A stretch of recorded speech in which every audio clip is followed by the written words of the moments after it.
Hello there, today in this script bit, I'm going to be showing you how to use variables in Roblox Studio. So, first, add in a part, and add in a script to this part. And so, to start off a variable, you usually use local. Local just means, for example, if you add, say, an if statement,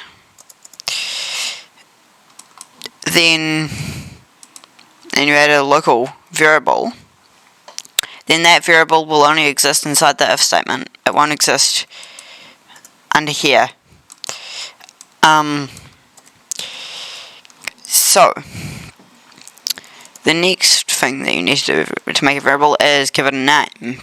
So I'm going to name mine part.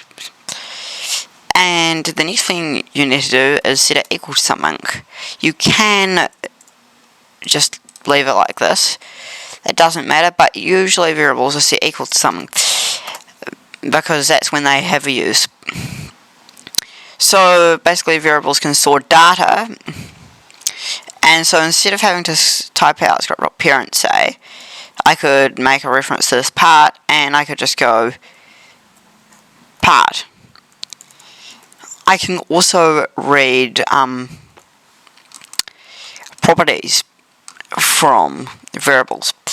So, for example, if I add in a print here, and I set that to part.name, then down here in the output, when I click run, it'll tell me the part's name, and if I was to rename it to something different,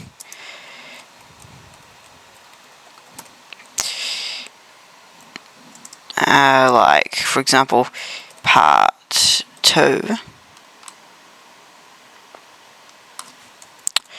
then the variable's reference would store that and it would display that down in the output.